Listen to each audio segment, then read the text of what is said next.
नमस्कार, बहुत स्वागत है आपका। आप देख रहे हैं 2023 का महासंग्राम। मैं हूं आपके साथ ऋतु ज्ञानवानी। विधानसभा चुनाव में हुई हार के बाद प्रदेश कांग्रेस अध्यक्ष और पूर्व मुख्यमंत्री कमलनाथ ने कांग्रेस के सभी विधानसभा प्रत्याशियों की बैठक बुलाई है। थोड़ी देर में पीसीसी में कमलनाथ सभी उम्मीदवारों की बैठक लेंगे और इस बैठक में हार के कारणों की विधानसभा वार समीक्षा की जाएगी। कांग्रेस को इस चुनाव में मात्र 66 सीटें ही मिल पाई हैं, जबकि 2018 में कांग्रेस के 114 विधायक चुनकर आए थे। करारी हार मध्य प्रदेश में कांग्रेस को मिली है और इसी पर मंथन करने की बारी अब आ चुकी है। मंथन किया जाएगा कांग्रेस में। बैठक बुलाई गई है कमलनाथ द्वारा कि आखिर क्या वजह रही जो इतना पिछड़ गई कांग्रेस।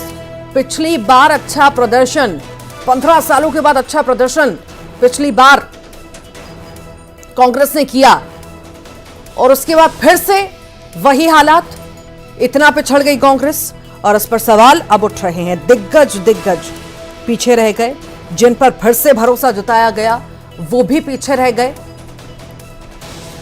अब देखने वाली बात होगी कि आखिर किस तरह की समीक्षा होती है, क्योंकि समीक्षा तो हर बार होती है, मंथन तो हर बार होता है, पर शायद सीख वो जो लेनी चाहिए कांग्रेस को, वो सीख कांग्रेस शायद ले नहीं पाती और इसी वजह से बार बार हार का मुंह कांग्रेस को देखना पड़ता है। जितना कॉन्फिडेंस में कांग्रेस थी, जितना ओवर कॉन्फिडेंस में कांग्रेस थी, शायद यही हार का कारण बना है।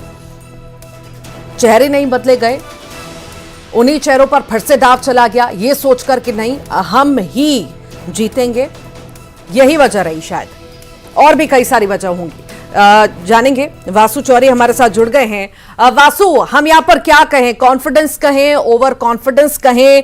कांग्रेस का जिस तरह से कांग्रेस ने कॉन्फिडेंट होकर बार बार दावा किया कि जीतेंगे तो हम ही जीतेंगे, 130 से ऊपर सीटें आएंगी, आखिर क्यों ऐसा? बार बार हार का मुंह देखने के बाद भी कहा जाता है मंथन हो रहा है, पर शायद वैसा मंथन नहीं होता, वैसी सीख नहीं ली जाती, तभी फिर वही की वही स्थिति बार बार बनती है।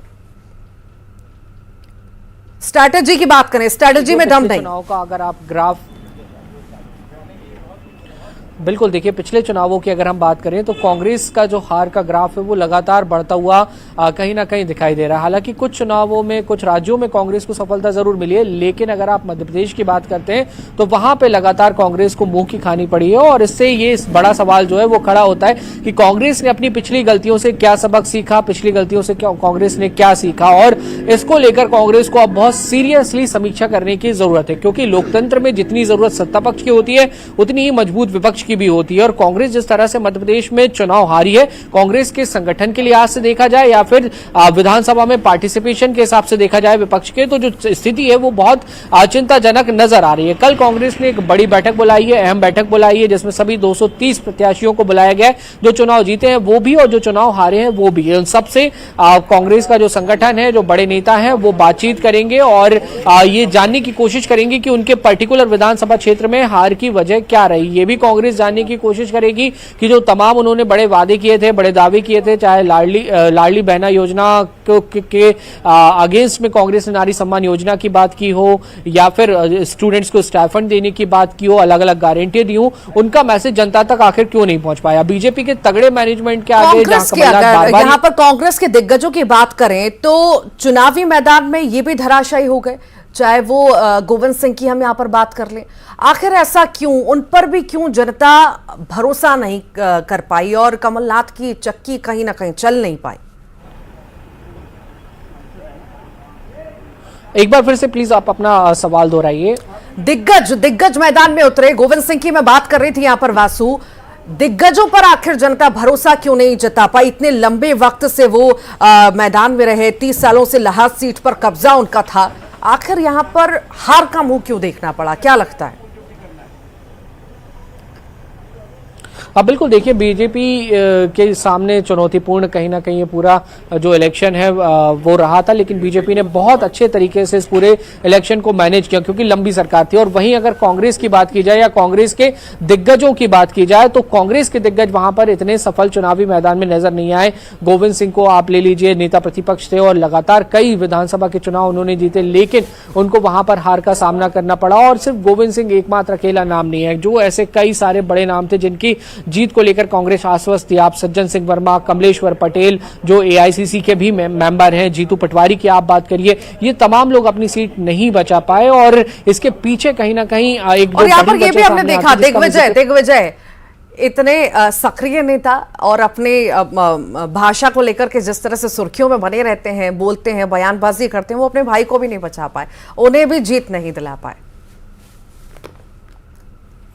निश्चित तौर पर देखिए, मैं उसी बात का जिक्र कर रहा था कि बीजेपी का जो संगठन है वो बहुत मजबूत है, कैडर जो है वो बहुत मजबूत है।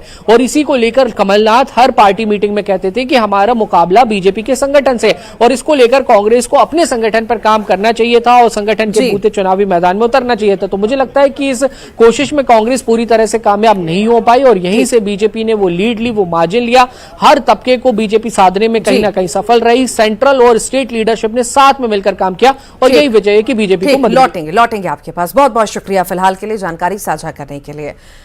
चुनाव नतीजों में दिग्गजों के किले ढहे, चुनाव में कई दिग्गज हारे।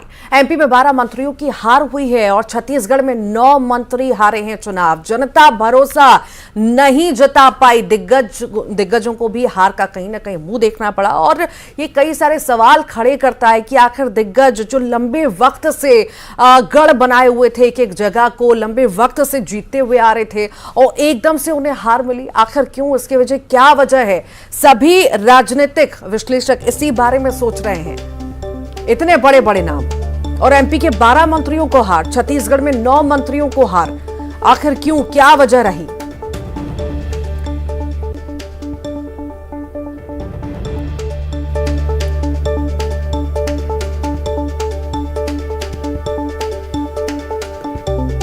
तो मंत्री भी जो है अपनी कुर्सी नहीं बचा पाए, मंत्री भी हार का मुंह चख ही लिए। ये बड़े बड़े चेहरे, गोविंद सिंह का चेहरा आप देख रहे हैं, ये महेंद्र सिंह सिसोदिया हैं जो हारे हैं कुल 20 राउंड की काउंटिंग में 78,900 वोट से। कांग्रेस के ऋषि अग्रवाल जीते हैं। तो वहीं टीएस सिंहदेव, इतना बड़ा नाम, डिप्टी सीएम, ये भी हार गए। दिग्गजों की हार कई सारे सवाल खड़े करती है। दीपक बैज जिन्हें बड़ी जिम्मेदारियां सौंपी गई थी वो भी हार गए। मंत्री मोहन मरकाम ये भी हार गए। ये बड़े बड़े नाम हैं जिन्होंने हार का मुंह देखा और यकीन नहीं होता जिस तरह की हार कांग्रेस को मिली है छत्तीसगढ़ में। चरणदास महंत ये भी हार गए। ये बड़े बड़े वो नाम हैं जो सुर्खियों में लगातार बने रहते थे, अपने काम को लेकर के अपने काम जो है हमेशा गिनाया करते थे, लोगों के बीच में जाया करते थे, पर इन सभी को हार का मुंह देखना पड़ा। छत्तीसगढ़ में कांग्रेस की सरकार चली गई। वहीं मध्य प्रदेश की हम बात करें, यहां पर बीजेपी की सरकार आ गई भले, पर बीजेपी के 12 मंत्री भी हार गए। यह भी बहुत बड़ी बात है, यहां पर भी 12 मंत्री हार गए। प्रचंड जीत के बाद भी कई ऐसे चेहरे जो चारों खाने चित हो गए, बड़े चेहरों को भी जीत हासिल नहीं हो पाई। नरोत्तम मिश्रा बड़ा चेहरा मध्य प्रदेश में, गृह मंत्री जो मध्य प्रदेश के हैं, उन्होंने भी हार का मुंह देख लिया। मुखर रहते हैं हमेशा अपने बयानों को लेकर के, बीजेपी के हिंदुत्ववादी चेहरा हैं, लेकिन आखिर हार क्यों मिली, सवाल यह है कहां आखिर चूक हो गई। पिछली बार की अगर हम बात करें तो यहां पर राजेंद्र भारती से 2000 वोटों से वो जीते थे, लेकिन इस बार उन्हें हार मिली है।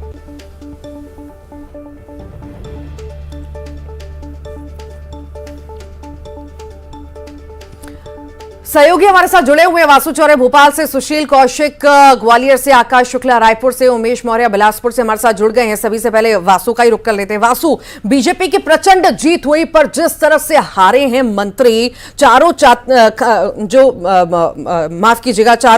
खाने जो चित्त कर दिए हैं, जिस तरह से इतनी करारी हार जो मंत्रियों को मिली है, आखिर इसके मायने क्या है? क्या हम माने कि बड़ा चेहरा होकर भी वो प्रभाव नहीं दिखा पाए, जनता बड़ा चेहरा देखकर के वोट नहीं देती?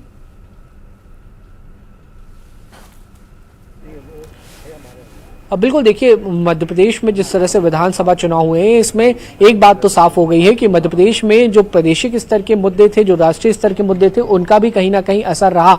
लेकिन ये चुनाव जो है वो विधानसभा वार भी, और विधानसभा के जो मुद्दे थे या फिर पार्टीज के जो फेस थे, उनको लेकर भी काफी कुछ निर्भर करा है। और यही वजह है कि बीजेपी और कांग्रेस दोनों ही तरफ से कई सारे जो दिग्गज नेता हैं, उनको हार का सामना कहीं ना कहीं करना पड़ा है। और देखिए, हार किसी भी नेता की, चाहे वो बड़ा हो या छोटा हो, तभी होती है जब उससे जनता असंतुष्ट होती है, जनता के मन में नाराजगी होती है, या फिर जो उनके विपरीत कैंडिडेट होता है, यानी कि जो दूसरे दल का, उनका विपक्षी जो कैंडिडेट होता है, उसकी जनता के बीच अच्छी पकड़ होती है।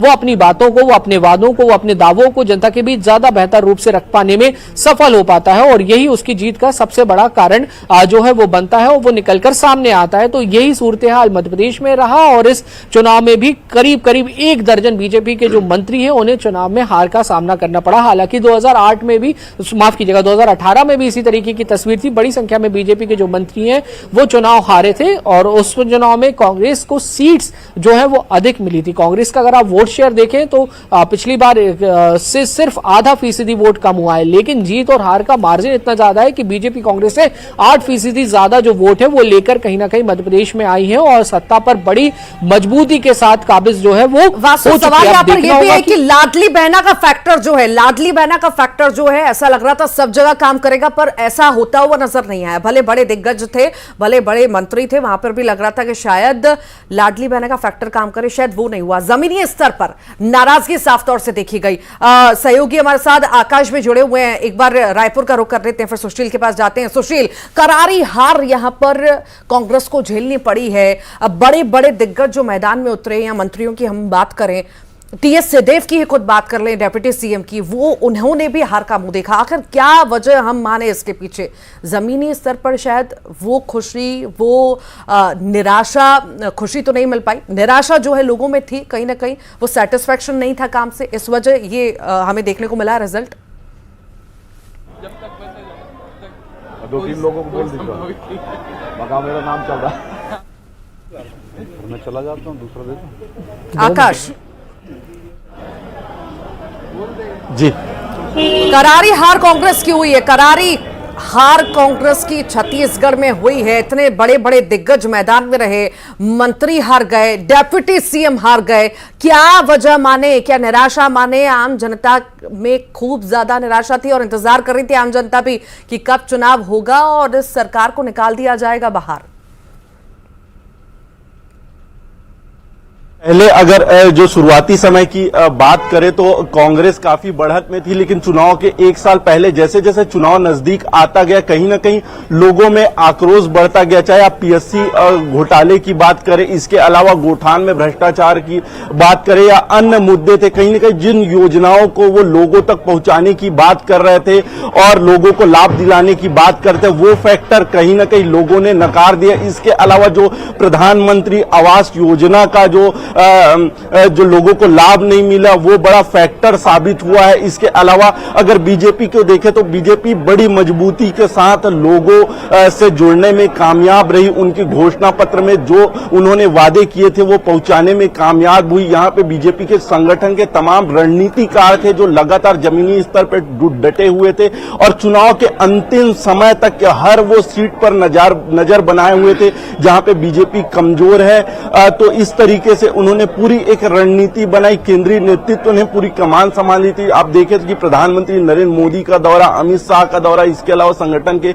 बड़े नेताओं का दौरा लगातार रहा, तो कहीं ना कहीं कांग्रेस में दबाव बनाने में कामयाब रही। जनता तक अपनी योजना, अपनी बातों को ले जाने में बीजेपी कहीं ना कहीं कामयाब हुई। नतीजा ये रहा कि बहुमत तक वो पहुंचे। हमारे साथ जुड़े भाजपा के कुछ कार्यकर्ता, इनसे चर्चा करते हैं कि क्या वो मुद्दे रहे, भाजपा के क्या वो मुद्दे रहे जो लोगों को समझ आए, लोगों को जोड़ने में कामयाब हुए, बहुमत तक पहुंची है भाजपा? देखिए, सबसे पहले ही बात तो मैं आपको बताऊं कि भारतीय जनता पार्टी जब छत्तीसगढ़ को बनाया माननीय अटल बिहारी वाजपेयी जी, उसके बाद जो भ्रष्टाचार योगी शासन में हुआ और उसके बाद फिर 15 साल जो हम लोगों को मिला, वो हम लोगों का काम और माननीय नरेंद्र मोदी जी का जो उनका विश्वास लोगों के अंदर जो उन्होंने जगाया, ये सबसे बड़ा महत्वपूर्ण हमारे लिए जो है तो सत्ता में आने का काम किया। दूसरा, जो कांग्रेस का भ्रष्टाचार था भूपेश बघेल का, वो भ्रष्टाचार को और भय को लेकर के जनता बहुत मतलब दुखी थी, उसलिए वो भारतीय जनता पार्टी के कार्यकर्ताओं पे, भारतीय जनता पार्टी के नेताओं पे विश्वास जताया और हम सत्ता में पहुंचे। चलिए, कहीं ना कहीं भय था, जनता दुखी थी, ये कार्यकर्ता का कहना है। पीएससी का मुद्दा उठा, युवाओं को जोड़ने में कहीं ना कहीं बीजेपी कामयाब नजर आई जी। उसमें अब इससे बुरा क्या हो सकता है, जब नंगा होकर के घूमना पड़ा युवाओं को, बेरोजगारों को, उसको लेकर के बहुत बड़ा मुद्दा रहा। युवाओं ने उसको लेकर के बुनाया है और भाजपा को वोटिंग किया है, उन्होंने सब सहयोग किया है। तो ये थे लगातार कार्यकर्ता भी कह रहे हैं जिन्होंने जमीनी स्तर पर चुनाव को लड़ा है और कहीं न कहीं जीत हासिल की। बहुमत में अब भाजपा आ चुकी है, सरकार कुछ दिन में गठन हो जाएगा, इसको लेकर तमाम सुशील कौशिक का रुख कर लेते हैं। सुशील, अच्छा प्रदर्शन ग्वालियर चंबल में तो देखा गया, सिंधिया का भी जादू चला, तोमर का भी जादू चला, साख दाव पर लगी थी, पर चल गया काम। बिल्कुल सही बात है। देखिए, सिंधिया और नरेंद्र सिंह तोमर दोनों की साख दाव पर लगी थी और ग्वालियर चंबल अंचल में अगर कहें तो भारतीय जनता पार्टी का जादू चला है। 2018 के आंकड़े ऐसे थे कि बीजेपी 7 सीटों पर सिमट गई थी, लेकिन अब बीजेपी की संख्या 7 से बढ़कर 18 हो गई है, यानी 11 सीट बीजेपी को फायदा हुआ है। कांग्रेस 26 से घटकर 14 पर आ गई है, यानी 12 सीट कांग्रेस को नुकसान हुआ है। तो निश्चित तौर पर कहीं ना कहीं जो ग्वालियर चंबल अंचल में जीत मिली है भाजपा को, उसकी कई वजह भी है। लाडली बहना योजना के साथ ही ज्योतिरादित्य सिंधिया और नरेंद्र सिंह तोमर जो खुद निम्न सीट से चुनाव लड़ रहे थे, तो उनका भी प्रभाव रहा है, जिसके चलते ये जीत मिली है। हालांकि ये बात भी ग्वालियर चंबल अंचल में चुनाव में साफ हो गई कि यहाँ दिग्गज मंत्रियों को भी हार का सामना करना पड़ा है। मध्य प्रदेश के 7 मंत्री यहाँ चुनाव लड़ रहे थे, जिनमें से 5 मंत्री चुनाव हार गए। चुनाव हारने वाले मंत्री भी दिग्गज मंत्री चाहे नरोत्तम मिश्रा दतिया से हारे हो, इसके अलावा अटेर से अरविंद सिंह भदौरिया हारे, सुरेश धाकड़ पोहरी से हारे, महेंद्र सिंह सिसोदिया बमोरी से हार गए। तो तमाम ये 5 बड़े मंत्री जो हारे हैं, इससे ये साफ है कि इनके इलाकों में लाडली बहना का जादू तो चला, लेकिन इनकी खुद की भी कहीं ना कहीं नाराजगी पब्लिक में थी। इसके अलावा और भी स्थानीय जातिगत समीकरण के चलते इन मंत्रियों को हार का सामना करना पड़े। इतना ही नहीं, यहाँ कांग्रेस के दिग्गज भी हारे। 7 बार के विधायक डॉक्टर गोविंद सिंह अटेर से हार गए। इसके अलावा 6 बार के लगातार जो विधायक केपी सिंह शिवपुरी से हार गए। इसके अलावा अगर देखें तो और भी लक्ष्मण सिंह जो 4 बार सांसद रहे हैं, 2 बार विधायक रहे हैं, चाचोड़ा सीट से उनको हार का सामना करना पड़ा। लाखन सिंह यादव जो 4 बार के विधायक भीतरवार सीट से पूर्व मंत्री कांग्रेस के, वो भी हार गए। तो कहीं ना कहीं इस चुनाव में ग्वालियर चंबल अंचल में ये साफ हो गया कि भाजपा के भी बड़े दिग्गज आ रहे हैं, कांग्रेस के भी बड़े दिग्गज आ रहे हैं। तो जातिगत समीकरण भी जीत हार पर हावी रहा। इसके अलावा लाडली बहना प्रमुख मुद्दा रहा, साथ ही ज्योतिरादित्य सिंधिया और नरेंद्र सिंह तोमर दोनों का भी व्यक्तिगत प्रभाव ग्वालियर चंबल अंचल में देखने के लिए मिला। इसके अलावा खुद नरेंद्र मोदी के साथ ही शिवराज सिंह चौहान ने यहाँ जी तोड़ मेहनत की थी। तो बीजेपी का मानना है कि इन सब समग्र प्रयासों के चलते एक अच्छी कामयाबी ग्वालियर चंबल अंचल में मिली है भारतीय जनता पार्टी को। ठीक लौटेंगे आपके पास। उमेश मौर्य भी हमारे साथ जुड़े हुए हैं। उमेश, आकाश अभी बात कर रहे थे वहां के कुछ लोगों से, वहां गुस्सा जो लोगों में साफ तौर से दिखाई दिया, वो कहते हुए नजर आए कि नहीं, जो काम होना था वो नहीं हुआ। हम क्या माने, कॉन्फिडेंस पे कांग्रेस तो थी, क्या हिडन लहर लंबे वक्त से कांग्रेस के लिए चल रही थी, पर कांग्रेस उसको समझ नहीं पा रही थी, भांप नहीं पा रही थी? रितु जी, देखिए, कांग्रेस जो है वो 75 पार का जो ओवर कॉन्फिडेंस था वो कहीं ना कहीं जनता से उन्हें दूर कर दिया था। यही वजह है कि बीजेपी लगातार आवास योजना को लेकर, पीएससी घोटाले को लेकर और भ्रष्टाचार के मुद्दों को लेकर जनता के बीच पहुंच रही थी, जबकि कांग्रेस इन मुद्दों के बदले उनको जवाब देने के लिए वहां तक जनता तक के अपनी बातों को नहीं पहुंचा पा रही थी। कहीं ना कहीं इसका जो असर है, ये जो गैप है वो भर पाने में जो कांग्रेस है वो नाकाम साबित हुई है। इसके साथ ही अगर हम कहें तो छत्तीसगढ़ में आप देखिए ना, बड़े बड़े चेहरे, मोहन मरकाम मंत्री वो हार गए, शिव डहरिया मंत्री वो हार गए, इसके अलावा ताम्रध्वज साहू हार गए, डिप्टी सीएम टीएस बाबा हार गए। इस तरीके से आप देखिए तो 9 मंत्री हार गए। तो इसका मतलब यह है कि कहीं ना कहीं ओवर कॉन्फिडेंस इन नेताओं को रहा है। यही वजह है कि ये जनता के बीच अपने मुद्दे, अपनी बातों, सरकार की योजनाओं को उस तरीके से नहीं पहुंचा पाए जिस पर जनता भरोसा करती और दोबारा इनको चुनकर सत्ता पर भेजती। कहीं ना कहीं यहां पर एक बड़ी चूक कांग्रेस के साथ हुई है और यही वजह है कि इसका पूरा फायदा बीजेपी ने उठाया। और बीजेपी न केवल जमीनी स्तर पर बल्कि जिस तरीके से वो 2-3 महीने से लगातार चुनाव में कमबैक की और शीर्ष नेतृत्व के जरिए इस पूरे प्रदेश में एक माहौल बनाया बीजेपी के प्रति, वो माहौल कहीं ना कहीं ईवीएम पर दिखाई दिया, मतदान के दिन दिखाई दिया। और यही वजह है कि पूरी तरीके से अगर बस्तर और सरगुजा देख लें तो पूरी तरीके से वहां पर बीजेपी ने अपना परचम लहराया है। सरगुजा के 14 की 14 सीटों पर उन्होंने सत्ता अपने प्रत्याशियों की जीत दिलाई है। इसके साथ ही अगर कहें तो बिलासपुर संभाग की जो यहां पर कांग्रेस जो 13 सीटें थी वो घटकर 11 हो गई है और इसके साथ ही बीजेपी जो है वो 14 सीटों पर आ गई है, एक अन्य है। तो बड़े जो दिग्गज नेता हैं वो भी उनको भी हार का सामना करना पड़ा। वो यही वजह है कि ओवर कॉन्फिडेंस ज्यादा हो गया था। कहीं ना कहीं जनता के बीच जिन मुद्दों को लेकर इन्हें पहुंचना था वो नहीं पहुंच पाए और उसका खामियाजा ये हुआ कि इन्हें सत्ता से वापस जाना पड़ रहा है। ठीक ठीक, आप सभी का बहुत बहुत शुक्रिया जानकारी को साझा करने के लिए। अभिनेत्री जानवी कपूर आज उज्जैन पहुंची। यहां उन्होंने महाकाल के दर्शन किए। जानवी कपूर सुबह भस्म आरती में शामिल होने के लिए पहुंची और बाबा महाकाल का आशीर्वाद उन्होंने लिया। ये तस्वीरें उज्जैन की। बाबा महाकाल का आशीर्वाद लेने के लिए जानवी कपूर पहुंची। भस्म आरती में शामिल होने के लिए जानवी कपूर पहुंची और तस्वीरें हम आए दिन देखते हैं। फिल्म जगत की हस्तियां बाबा महाकाल के दरबार में अर्जी लगाने के लिए, प्रार्थना करने के लिए पहुंचती हैं और इसी बीच जानवी कपूर पहुंची हैं उज्जैन महाकाल के दर्शन करने, बाबा का आशीर्वाद लेने। ये तस्वीरें हैं आपके सामने।